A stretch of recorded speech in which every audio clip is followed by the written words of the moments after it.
Sebiji bawang besar, 5 ulas bawang putih, tumbuk sampai lumat. Okay, Cik Okey dah siap tumbuk bahan-bahan ni. Okey, jom kita start masak. Okay, tumiskan bahan tumbuk.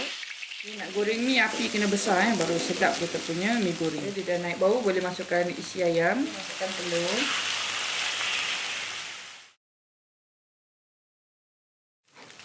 Okay, masukkan mi, masukkan sayur, masukkan sos tiram, masukkan sos cili Thai, dan kicap manis.